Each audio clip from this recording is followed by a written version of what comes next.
Sup nerds, I'm Wes. Tom. And I'm Aaron. Today we are saving the world again, this time with rapid response. And dice. It was good until Aaron talked.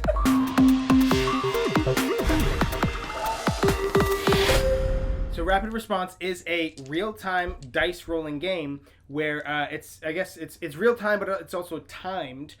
We have 2 minutes of not really we have a certain number of iterations of 2-minute sessions where each player tries to take as many turns as they can, rolling dice using the Yahtzee rules to re-roll the dice up to 2 times. And allocate them to gather resources that you can spend on cards, but you need to have the plane to be at that card to spend them, so you need to also try and move the plane. That's pretty much it. We did do a live playthrough of this game. We'll link that in the description box below, probably a card or something like that. Definitely check that out if you want to see some people lose really badly at this game. We didn't lose that. We were close. Yeah. As you're rolling these dice, you're making waste, and we said that that's the way we lost. Besides running out of... Either you run out of time completely, you've used all of your tokens and you can't spend any more to get more time, or you lose to getting too much waste. That is kind of a factor that kind of can go any which way, because coming here and collecting, if you spend 5 dice that match, these icons, you have to roll all 5 of those dice when you produce, so there's a chance that you could have 5 waste, because it's a 50-50 chance on each die that it's going to show waste. And that's not good, because you need to have somebody just spending their time over here locking in 5 unique dice to try and reduce the waste. I mean, you don't have to do 5, but it's the most efficient way of doing it. And the thing that makes it easy for a co-op is once you lock in a die, if you meet the requirement to lock it in, so in green, the first spot only requires 1, I could just lock in that 1 and leave it and let Wes take his turn, and he can finish it off. Yeah, and you don't get that die back until that room is activated. So there are some rounds where you're only rolling like 1 or 2 or 3 dice, which isn't good because there's not much you can do with that. But if you really need a bunch of these syringe needles, and you've got all your dice locked up there just waiting for someone to come activate it, that could be necessary. But also, so like Aaron said, on the green there, you lock in 1 die. Is lock-inable, but on yellow, the very first area, you have to lock in 3 dice before you can even lock any at all. But we all have characters that have different special abilities. Wes had one where you can lock in regardless of whatever the clumps, dictate that you have to lock in, and that is really beneficial. But it's also beneficial to kind of play to the strengths of your character, because in our last game, my character was I could turn planes.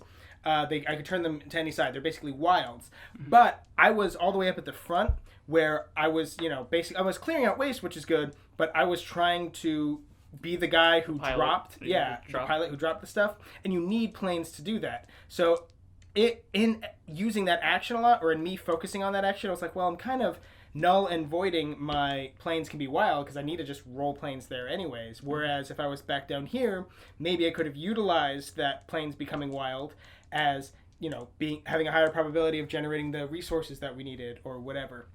But it's really hard to communicate that because you really can't, we did a little bit, but you're really not supposed to talk strategy at all other than that 2-minute timer. Like between the 2 minutes, it's just you're setting up the next round and then you go again, which makes the game really fast, but and usually when you're talking strategy, you're wasting time. You're like, oh, you should go over here and do this, and shut up, I'm thinking. Yeah, you're like, no, just roll the dice, do this thing. You gotta talk, but also you don't want to talk because too much talking does slow you down, and you're gonna waste your time. There is on paper, logically, it sounds like that one of the best things to do is one person stay in these 2 areas and go back and forth and do this.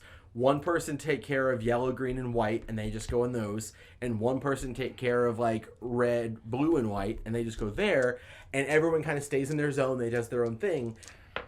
But in practicality, it doesn't always work like that. Because it could be okay, well, I've got a lot of dice locked in on green. We have to get a bunch of green. I need somebody else to come help me with green. So Tom comes out of there and does green. Now we have it. Now it's Aaron's turn. And we really, we have to drop stuff. So Aaron's trying to run all the way over here and drop stuff. And now there's no one on this side of the board.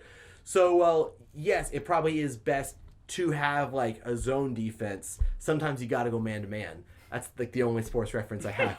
This game is all about your resource management because you only have 10 slots in your cargo hold to hold things, and most places, I think all places require 4 resources, so you can only hold enough for 2 places at any one time. But you're always trying to maximize the amount that you get from resource generation as well. So you're like, oh, I want to get 3, but like you can only do that 3 times, and then you're at 9, you can only hold 1 more thing. So it's like this balance of like, okay, we need to get what we need, but don't get too much, because if we do, we don't really have the space for it, so we're just wasting time anyways getting extra dice. And then you have the crisis deck that drops out like an urgent need for something, and it messes up everything you have. We have everything we need for here, but now we need to give them a vaccine before we can even give them the rest of the goods they need. So it's like you need to really strategize on what you have in here when, and like, make sure you're moving the plane as well, because if the 2 places you have in play are one on this side and one over there, it's like, okay, we need to move the plane 10 times before we can even drop stuff. I really like the components in this game. I love the dice. They're like this marbled type of whatever. The blue look really great. Pearlescent. Whatever. They're pearls. Except for the fact that the 2-minute timer ain't the best thing in the world, because somebody needs to watch it. And one time we actually did flip it over and it got all clumped, so it like wasn't going for a little while. So I guess we got an extra long round that time.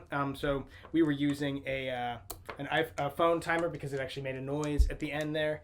But other than that, I think the components are really great. I like that little plane, and it's really fun. I'm starting to love real-time games, because by definition, if they're going to need to be really simple in order to pull off the real time, but the real time does make it feel like a lot of pressure, a lot of anxiety, a lot of go, go, go, go, go.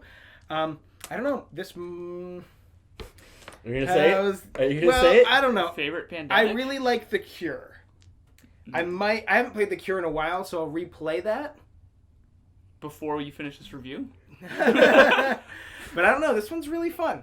But it is the most different of all the pandemics also. It definitely. And that's part of why it's definitely like the one I want to play the most right now, just because the last few pandemics, I'll admit, have been kind of reskins. It's been more of the same with like a slight twist, or this one difference, or now it's in this time period.